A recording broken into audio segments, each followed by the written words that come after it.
말씀 다시 한번 공부했습니다. 오늘 시편 3장을 보면은 다윗이 그 아들 압살롬을 피하여 도망갈 때 지은 시라고 나옵니다. 이 시편 3장이 그때 지은 시요.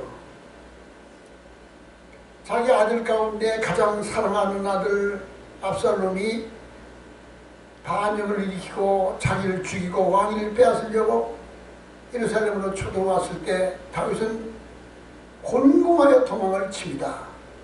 다윗이 이 압살롬을 얼마나 사랑했는가. 압살롬이 나중에 나무에 그 머리카락이 나무에 매달려 죽었어요. 근데 자기를 배반하고 반역을 일으켰던 압살롬이 죽었을 때 다윗은 내 아들 압살롬아, 내 아들 압살롬아 울었어. 다윗은 그 압살롬이 비록 반역을 저질렀어도 아주 마음속에 사랑하던 아들이었어. 근데 그 아들이 반역을 일으키고 모발을 일으키고 자기를 쳐들어와. 그러니 이것이 얼마나 곤궁한 일이며 얼마나 심각한 고난입니까? 근데 다윗은 생각하는 거예요. 이 고난이 왜 왔나? 왜 내가 이런 일을 다 할까? 다윗은 이미 그 원인을 알고 있었어. 사무엘상 몇 장에 나와? 거기에 보면은 12장에 보면은 사무엘하 12장에 보면은 나단 선지자가 다윗을 찾아와서 이 예루살렘 안에 욕심 많은 욕심쟁이가 있습니다. 자기 집에 양이 100마리가 있는데 어느 날 자기 집에 손님이 오니까 그 손님을 대접하기 위하여 자기의 100마리 양 중에 한 마리를 잡아서 대접하는 것이 아니라 자기 담 너머에 있는 가난한 노인이 살고 있는데 그 노인이 기르고 있는 양 한 마리를 자기의 가족같이 사랑하는 노인이 양을 기르고 있었는데 그 양을 빼앗아다가 그 양을 잡아서 손님을 대접한 자가 있나이다. 나단이 다윗 왕을 찾아가서 그렇게 말하니까 그 말을 들으니까 다윗이 분노가 일어나면서 아니 그렇게 욕심 많고 그렇게 고약한 사람이 예루살렘에 있단 말이야. 내가 그를 당장 보라리라. 그가 누구냐? 그러니까 나단이 말하기를 왕이시여 그것이 당신이니이다. 그리고 다윗을 책망하는 것이 사무엘하. 하나님이 진노하여서 나단 선지자를 보내서 죄를 책망해요. 네 집에 칼이 끊이지 않고 네 가정에 재화가 끊이지 아니하라고 책망했어요. 그 까닭에 다윗은 이 고난이 온 걸 이미 알고 있었어요. 다윗은 거기서 그 죄를 숨기지 않아. 그 죄를 감추지 않아. 아니라고. 내가 언제 그랬냐고. 누가 봤냐고. 무슨 증거가 있어서 그런 말 하고 아유 목사님 그런 말 하지 마세요. 그러고 부인하지 않아. 다윗의 위대한 점은 죄를 안 짓고 실수하지 않는 것이 아니라 죄를 짓고 실수했을지라도 그 죄를 깨달을 때 주저하지 않고 즉시 회개할 줄 아는 그 겸손한 모습이 하나님이 다윗을 내 마음에 합한 자라고 했던 거예요. 우리는 비록 실수했을지라도 잘못했을지라도 죄를 깨달으면 하나님 앞에 엎드려서 진심으로 눈물을 쏟으며 통회자복하고 회개하면 하나님 우리를 용서해 주실 줄로 믿습니다. 다윗이 나단 선지자가 자기를 책망했을 때 하나님 앞에 나가 기도합니다. 그것이 시편 51장에 나와요. 하나님이여 주의 인자를 따라 내게 은혜를 베푸시고 많은 긍휼을 따라 내 죄악을 키워 주옵소서. 내 죄악을 맑게 씻기시며 나의 죄를 깨끗이 제하소서. 물은 나는 죄가를 아오니 내 죄가 항상 내 앞에 있나이다. 주가 내가 주께만 범죄하여 죄의 목전에 악을 행하사오니 주께서 말씀하실 때 의로우시다 하고 주께서 심판하실 때 순전하리라 하리이다.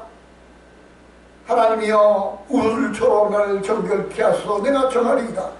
나의 죄를 씻어 주소. 내가 눈보다 희리이다. 주의 얼굴을 내 죄에서 돌이키시고 내 모든 죄악을 지워 주옵소서. 하나님이여 내 속에 정한 마음을 창조하시고 내 안에 정직한 영을 새롭게 하옵소서. 하나님이여 나의 구원이 하나님이여 피 흘린 죄에서 나를 건지소서. 내 혀가 주의 의를 높이 노래하리이다. 주여 내 입술을 열어주소서. 내가 내 입을 열어 주를 찬송하여 전파하리이다. 다윗은 철저하게 회개했습니다. 하나님 그 회개를 받으시고 그에게 그걸 베푸셔서 왕위를 그대로 유지하게 하시고 그의 혈통 가운데 이스라엘 왕이 끊어지지 않도록 약속하셨습니다. 이 말씀이 곤경을 당했을 때, 환난을 당했을 때, 하나님은 우리에게 곤경을 당하고 환난을 당할 때 피할 길을 내사 회개할 기회를 주시고 돌이킬 수 있는 기회를 주셔서 새롭게 시작하게 하시는 좋으신 하나님입니다. 이 하나님의 인자하심을 우리는 깨닫고, 하나님은 우리가 실수하는 것을 그걸 벌하시기보다 우리가 돌이켜서 다시 시작하기를 기다리고 계신 분이요, 자기의 실수와 죄를 가지고 자책감을 가지고 자격지심을 가지고 자포자기하고 낙심하여 스스로 무너질 것을 하나님은 원하지 않아요. 다시 일어서라 이렇게 주시는 거예요. 기회를 주시는 좋으신 하나님입니다.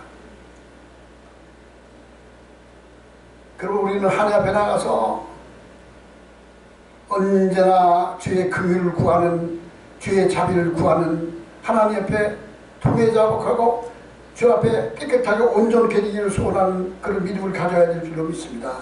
이 말씀이 사도 바울의 고린도후서에 나오는 말씀과 같아요. 고린도후서에 나오는 말씀을 보면 사도 바울이 복음을 전하다가 말로 다 할 수 없는 환난과 고난을 겪습니다. 우리가 사방으로 외상을 당해도, 답답한 일 당해도, 낙심한 일을 당해도, 핍박을 받아도, 거꾸로 죄를 당해도, 그래도 우리가 망하지 아니하는 것은 하나님이 나와 함께 계십니다.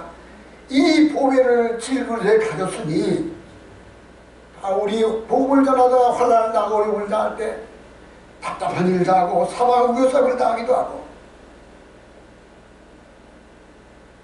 낙심, 박해를 당하기도 하고 거꾸로 짐을 당하기도 하면서 말할 수 없는 환난을 겪을 때 그런 환난 속에서 낙심하지 않고 하나님을 바라볼 수 있었던 것은 하나님의 소망이, 하나님의 은혜가 약속이 있기 때문입니다. 그래서 이 보배를 질그릇에 가졌으니 우리가 하나님의 힘이 큰 능력이 우리와 함께 계신다고 고백했던 것입니다.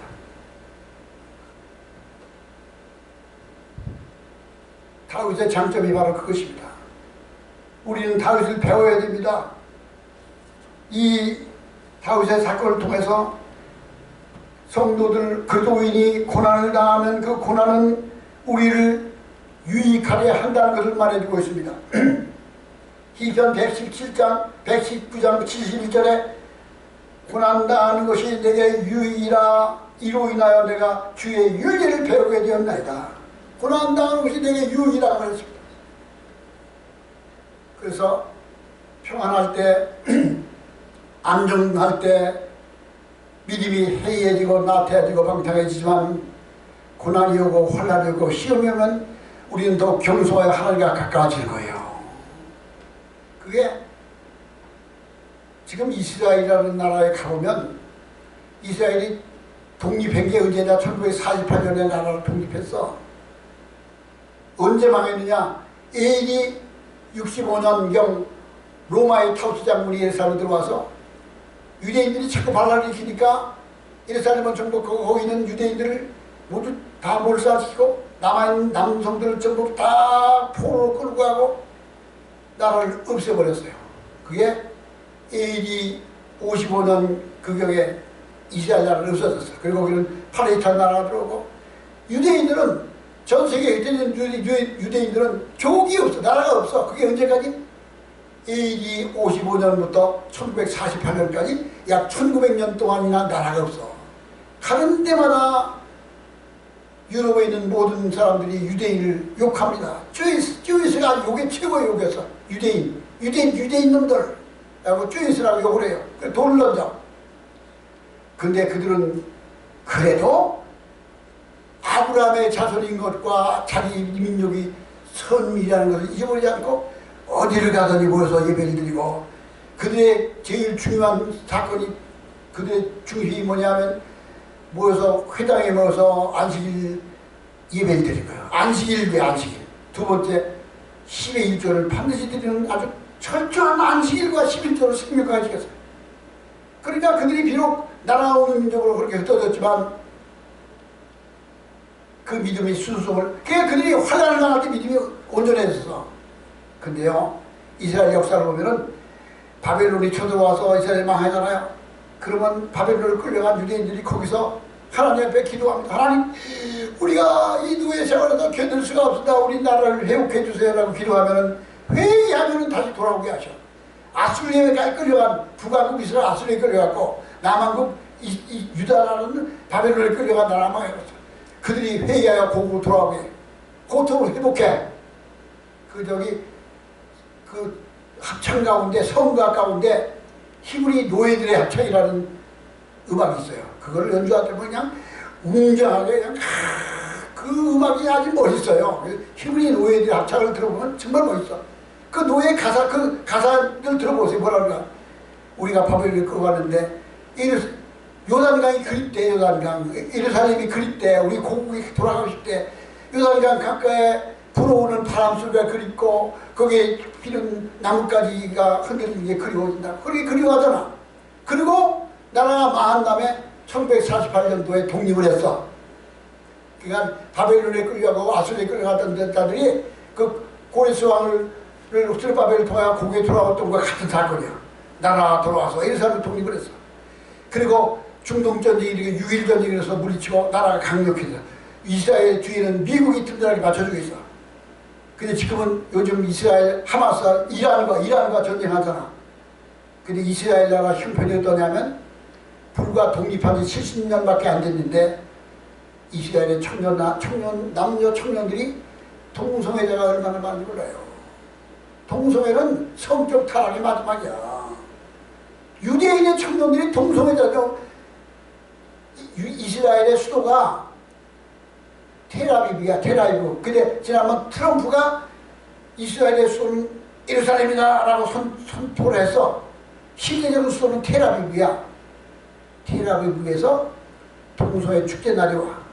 우리나라 서울시에도 동성애 축제 하잖아. 저 대구시에도 동성애 축제 했지.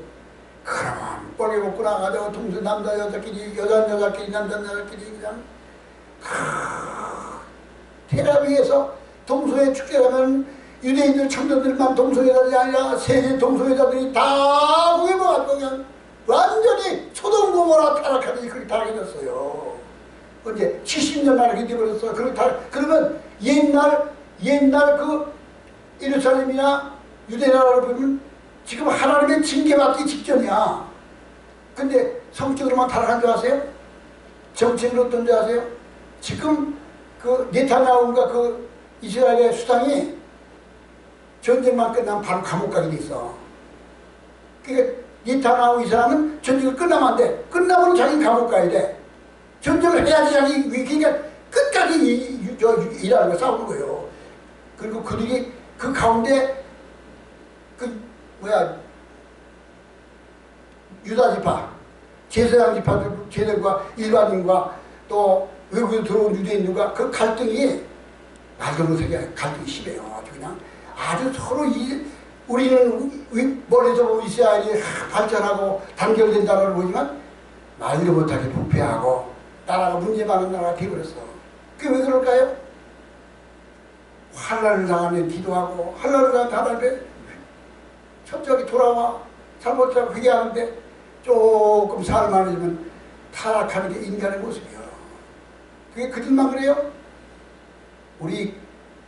그러니까 우리 그리스도인은 항상 깨어 있어야 돼요. 나태하고 게으르면 언제 타락할지 몰라요. 그러니까 예수님은 제자들에게 말하기를, 너희가 나의 제자가 되면 자기를 부인하고 자기 십자가를 지고 따르라. 너희가 세상에서 생명을 얻고자 하면 잃을 것이요 나 복음을 위하여 생명을 버리고자 하면 얻으리라. 바울은 말하는, 나는 날마다 죽더라. 나는 날마다 나를 포기한다. 나는 날마다 죽더라. 그런데 오늘날 우리 그리스도인들이 우리가 자기를 부인하지 않으면 참 제자가 될 수 없어. 다윗이 바로 그걸 말해준 거예요. 왕이 돼서 자기 앞에 두려움이 없고 평안한 날이 오고 영적 생활이 게을러졌어. 그러니까 영적으로 해이해지고 나태해지니까 간음죄를 저질렀어. 아이고 죄를 짓다 보면 죄가 점점 깊어졌어.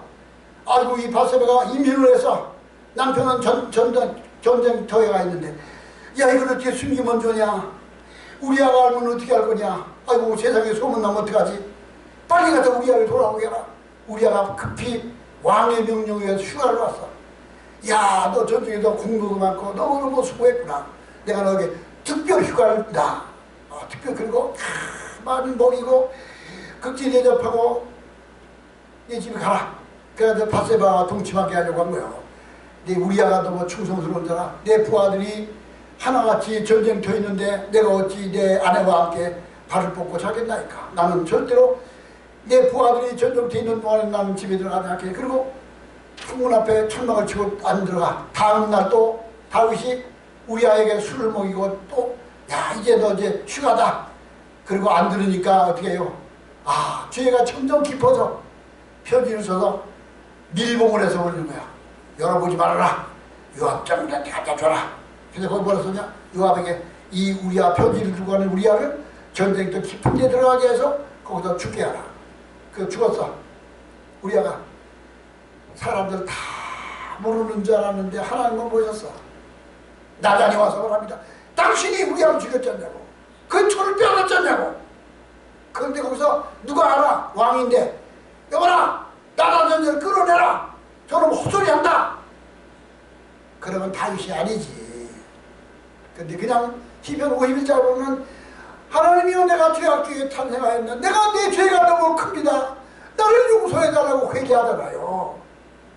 근데 저는 요즘에 그걸 보고 있어. 그거를 다 드러났는데 나는 죄 안 졌고 나는 훌륭한 일 했다고 나를 고소하는데 어마어마한 법무법인에 천만 억대를 돌리는 걸 나 소송병을.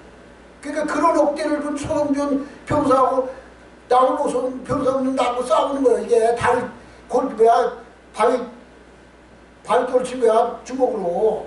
그런데 나는 두렵지 않고 나는 겁 안 나. 내가 이긴다니까. 절대 내가 화살을 당해봐. 오히려 그게 난 상급이야. 더 상급이야. 그래도 나라도 하나라도 남아있다는 게 하나님은 위로가 되는 거예요. 나까지 고개 숙이면 되잖아. 그래서 다윗은 회개했어요. 이게 우리는 평안하고 안전할 때가 좋은 때가 아니야. 그때는 긴장해야 될 때야. 더 깨어있어야 할 때야. 그러나 고난당할 때 고난당한 것이 내게 유익이라. 이로 인하여 내가 주의 윤리를 배우게 되었나이다 라고 고백을 했습니다. 하나님을 바라봤기 때문에요. 환경을 바라보면 그렇게 할 수 없어요. 모세가 이스라엘 백성을 끌고 출애굽할 때 앞에를 가다 보니까 후에마다 가로막혔어. 건너갈 도리가 없어. 뒤에는 바로 왕이 정신을 차리고 마병을 걸리고 칼을 들고 달려오고 잡아가겠다.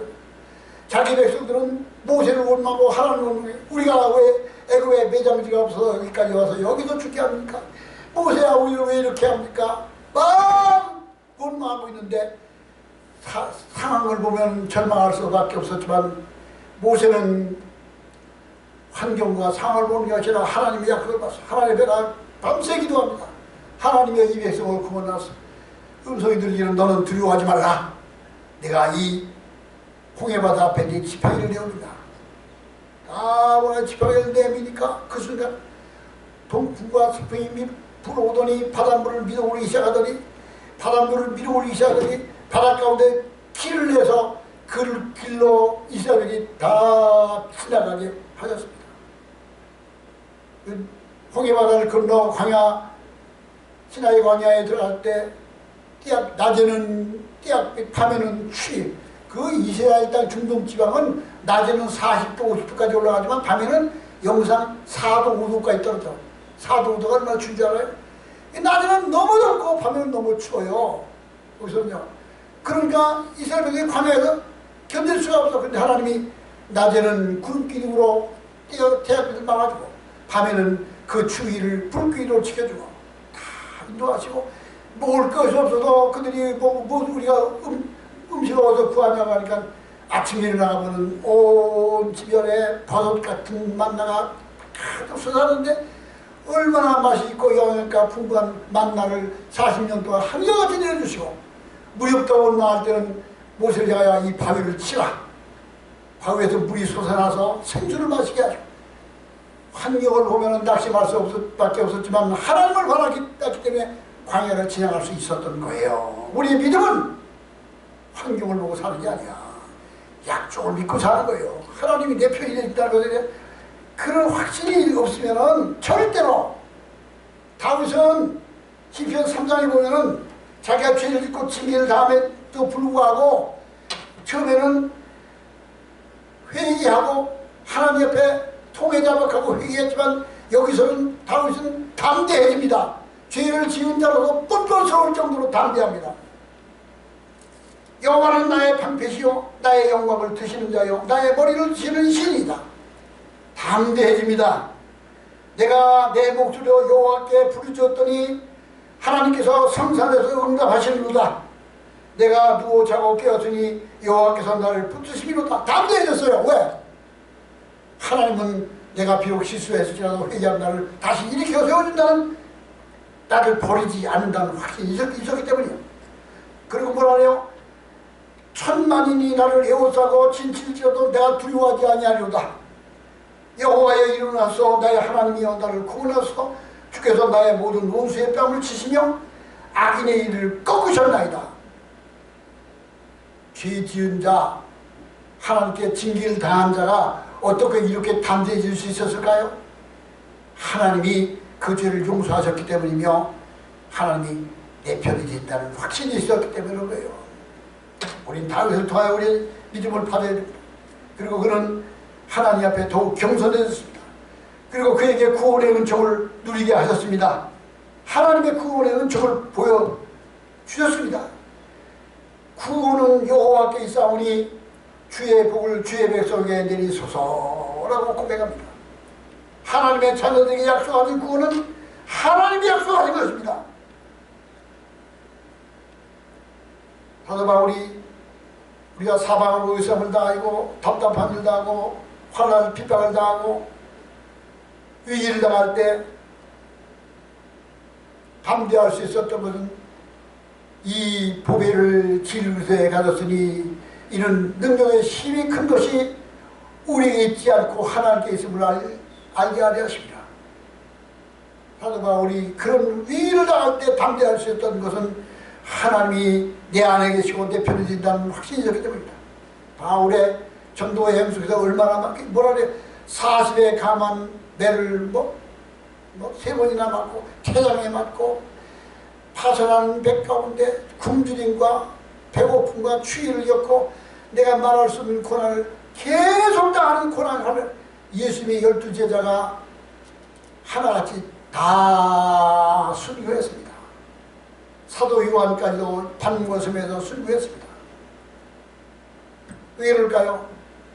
그들은 복음을 위하여 자기의 생명을 내어줬기 때문이며 자기를 포기하고 주님 앞에 드렸기 때문입니다.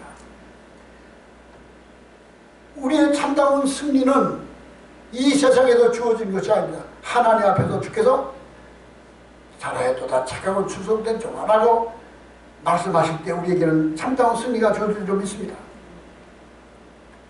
바울은 고난을 받아도 억울하게 감옥에 갇혀도 장차받을 영광과 상급과 면류관을 바라보며 기뻐하고 견딜 수 있었고 감사할 수 있었습니다.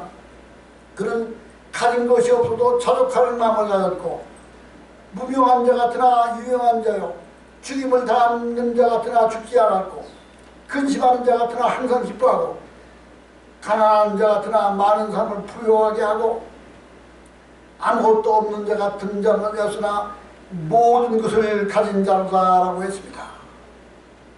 우리가 사방을 의울싸는 자도 혹독한 고난을 당해도 우리가 낙심하지 않고 견딜 수 있는 것은 우리 하나님이 내 편이며 보배가 내 안에 있기 때문이며 그 은혜가 나를 지켜주시기 때문입니다.